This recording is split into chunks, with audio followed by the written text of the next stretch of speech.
Assalamualaikum warahmatullahi wabarakatuh. Izin memperkenalkan diri, nama Hilda Himatul Aliyah, NIM 2130621009 dari Prodi Akuntansi Non-Reguler. Di sini saya akan mempresentasikan analisis laporan keuangan yang saya pilih dari perusahaan PT Sumber Alvaria Trijaya Tbk tahun 2019. Nah, seperti yang telah diperintahkan, saya mengambil data dari idx.co.id dan saya memilih laporan keuangan PT Sumber Alvaria Trijaya Tbk atau yang kita kenal dengan Alfamart. Nah, saya memilih tahun 2019 dan seperti ini bentuk laporan keuangan yang saya ambil dalam bentuk PDF. Nah, tetapi saya menulis ulang di dalam buku agar lebih ringkas dan saya lebih mudah dalam mengerjakannya, dalam menganalisis laporan tersebut menjadi seperti ini. Selanjutnya, analisis pertama adalah tentang rasio likuiditas. Yang pertama ada current ratio. Nah, untuk rumusnya sendiri adalah current asset dibagi current liabilitas. Jadi harta lancar dibagi dengan hutang lancar. Nominalnya adalah Rp14.782.817 per Rp13.167.601 dan hasilnya adalah 1,1 kali. Maksudnya adalah kemampuan untuk membayar utang yang harus segera dipenuhi dengan aset lancar, yaitu setiap utang lancar senilai Rp1 dijamin dengan aset senilai Rp1,1. Yang kedua ada quick ratio atau acid test ratio. Rumusnya adalah current asset dikurangi dengan inventory dibagi dengan current liabilitas.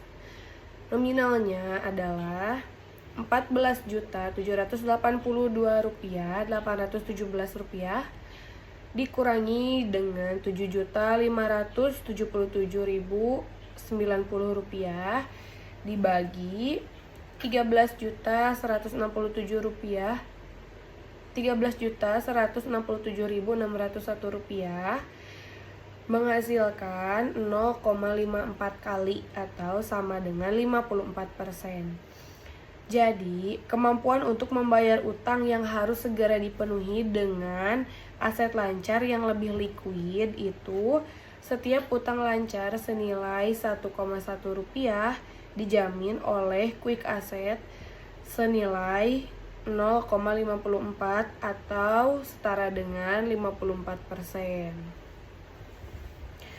Yang ketiga ada cash ratio. Nah, rumusnya adalah cash ditambah dengan marketable securities dibagi dengan current liabilitas. Dan nominalnya adalah cash Rp11.100.000 ditambah marketable securities berupa investasi jangka pendek. Investasi jangka pendek senilai Rp3.898.050 dibagi dengan current liabilitas senilai Rp13.167.601.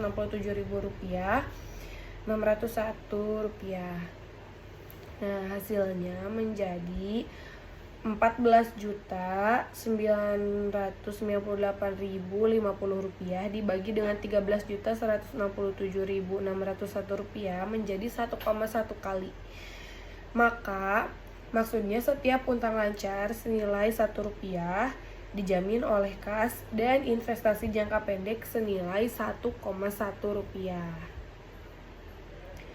Dan selanjutnya yang terakhir dalam rasio likuiditas adalah working capital to total asset ratio.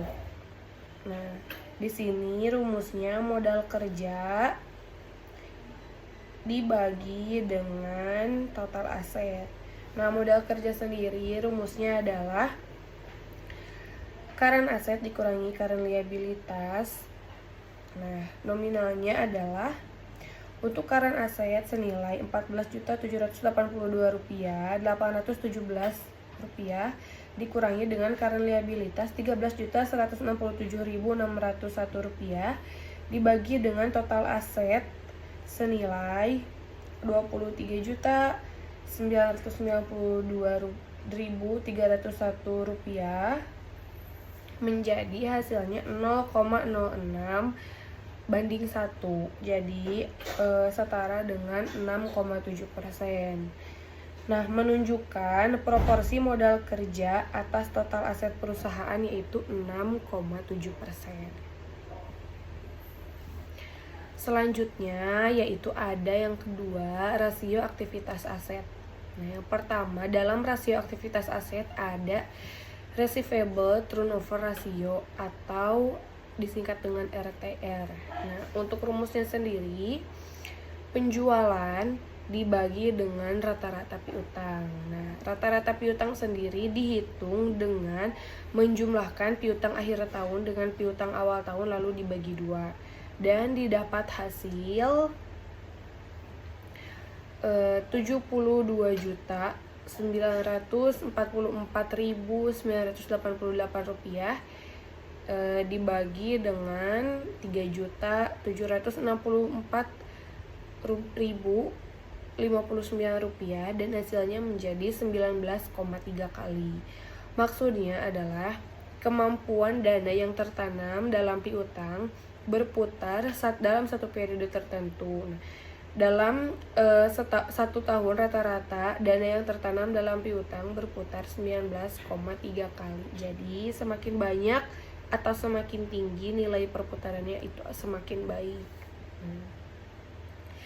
Yang kedua yaitu average collection period atau days of sale outstanding.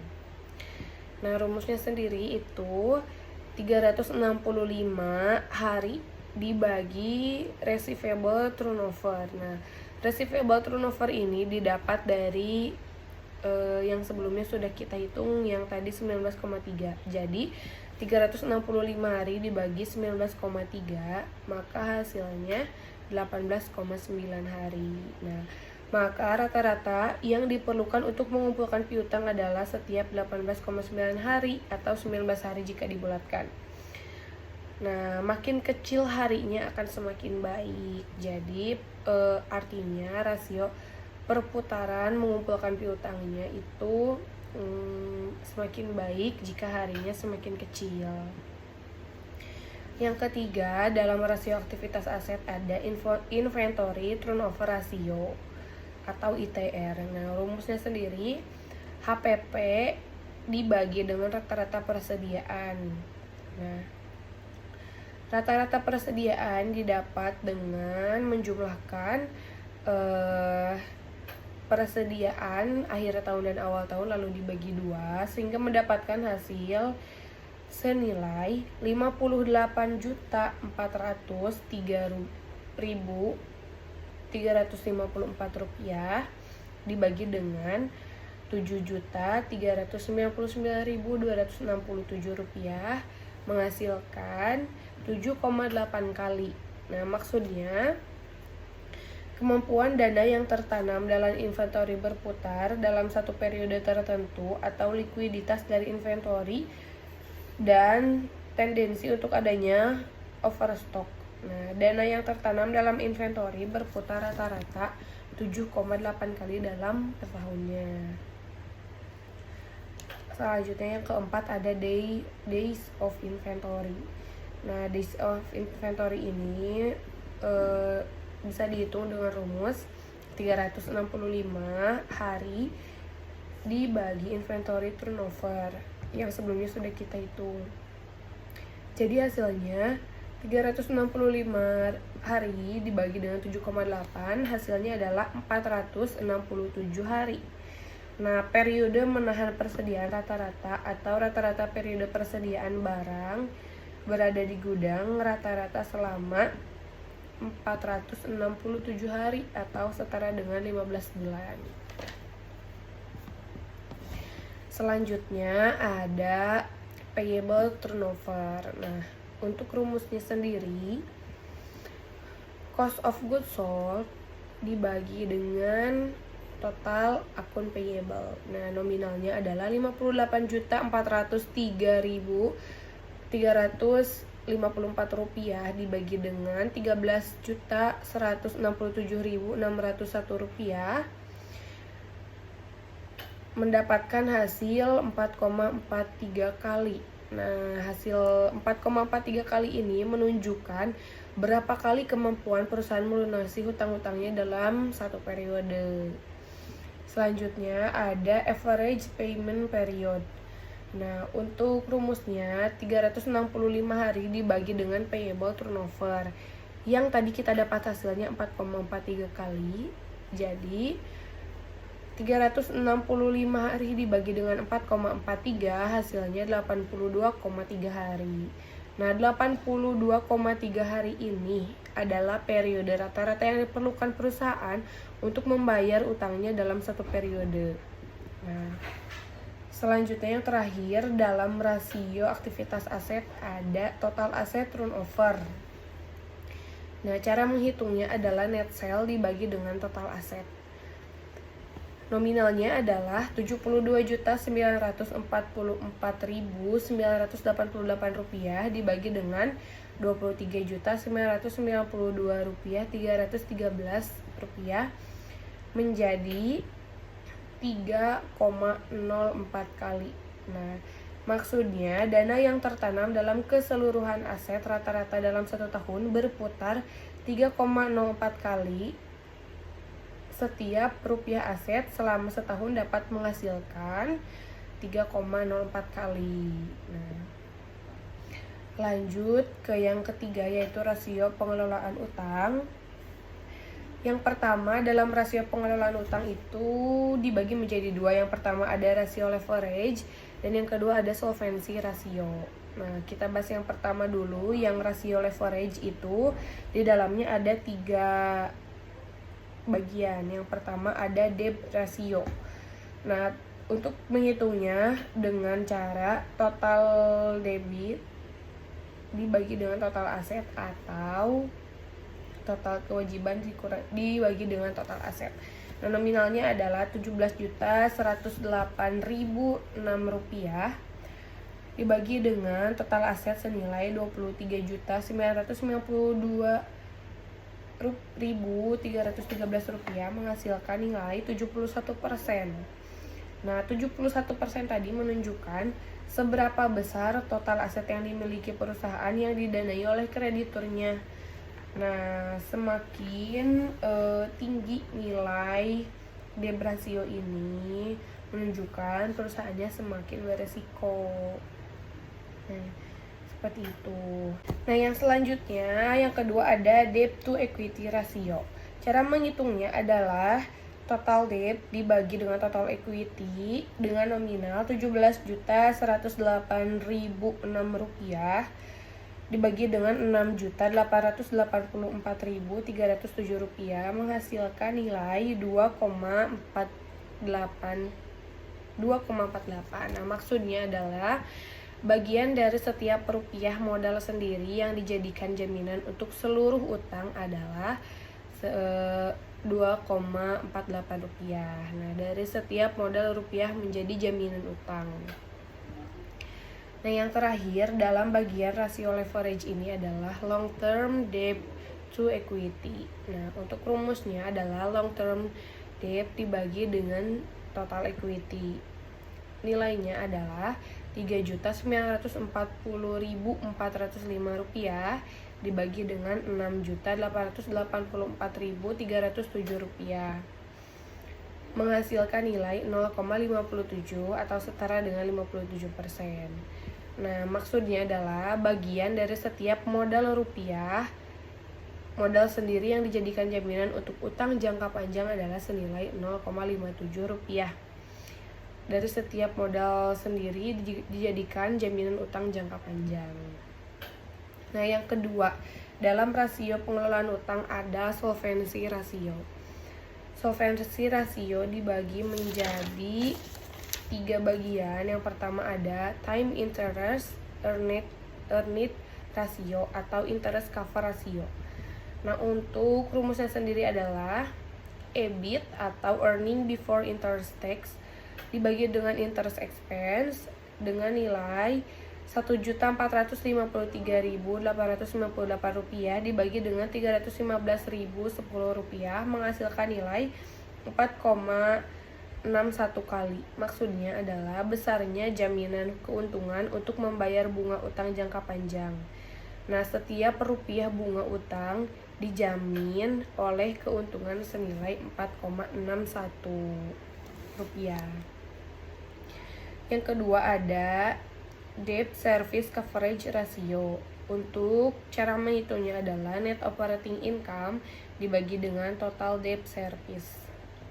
Nilainya adalah Rp72.944.988 dibagi dengan Rp17.108.006 menghasilkan nilai 4,2 kali atau 4,2%. Jadi rasio yang digunakan untuk petugas pemberi pinjaman dari bank dalam menentukan kemampuan seseorang untuk membayar utangnya. Yang terakhir dari solvency ratio yaitu ada solvency ratio. Cara menghitungnya adalah earning after tax dibagi dengan long term liabilities plus short term liabilities. Nah, untuk nominalnya adalah Rp1.138.888 dibagi dengan Rp17.108.006 menghasilkan nilai 6,6%. Nah, 6,6% ini merupakan kemampuan perusahaan memenuhi kewajibannya. Nah, untuk SR yang sehat, dikatakan sehat, disarankan lebih dari 20%. Yang selanjutnya ada rasio profitabilitas. Yang pertama ada gross profit margin. Nah, cara menghitungnya adalah gross profit dibagi dengan revenue dengan nilai Rp14.541.634 dibagi dengan Rp72.944.988 menghasilkan nilai 0,19 atau 19%.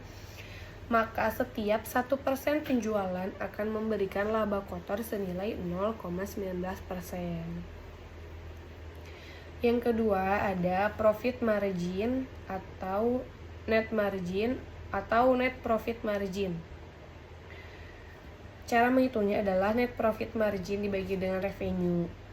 Untuk nominalnya adalah Rp1.453.898 dibagi dengan Rp72.944.988. Nah, menghasilkan nilai 0,019 atau 1,9%. Nah, setiap penjualan 1% akan mampu memberikan laba kotor senilai 0,19 rupiah. Yang ketiga ada return on equity. Untuk cara menghitungnya, net income dibagi total equity dengan nilai Rp1.453.898 dibagi dengan Rp6.884.307 menghasilkan nilai 0,21 atau 21%. Setiap Rp1 dari ekuitas ditanamkan mampu memberikan laba neto senilai 21%. Selanjutnya ada return on asset. Nah, untuk cara menghitungnya adalah net income dibagi total aset dengan nilai Rp1.453.898 dibagi dengan Rp23.992.313 menghasilkan nilai 0,061 atau setara dengan 6,05%. Maka maksudnya adalah setiap Rp1 aset akan mampu memberikan laba neto senilai 0,061. Nah, yang terakhir dari operating margin dari rasio profitabilitas adalah operating margin. Cara menghitungnya adalah EBIT dibagi dengan revenue. Nominalnya adalah 1.453.998 dibagi dengan 72.944.988 rupiah menghasilkan nominal 0,019 atau 19%. Nah, maka maksudnya adalah setiap 1 rupiah dari penjualan akan mampu memberikan laba operasi senilai 0,019%. Untuk yang terakhir ada nilai rasio pasar. Rasio nilai pasar yang pertama ada earning per share. Untuk cara menghitungnya, net income dibagi dengan jumlah saham biasa. Nominalnya adalah 1.453.898 rupiah dibagi dengan 415.245 rupiah menghasilkan 3,5 lembar, mencerminkan pendapatan tiap lembar saham yang akan diperoleh pemegang saham bila semua pendapatan tersebut dibagikan dalam bentuk dividen. Seperti itu. Mungkin penjelasannya cukup sekian. Mohon maaf apabila ada yang kurang dimengerti. Mudah-mudahan bermanfaat. Terima kasih. Wassalamualaikum warahmatullahi wabarakatuh.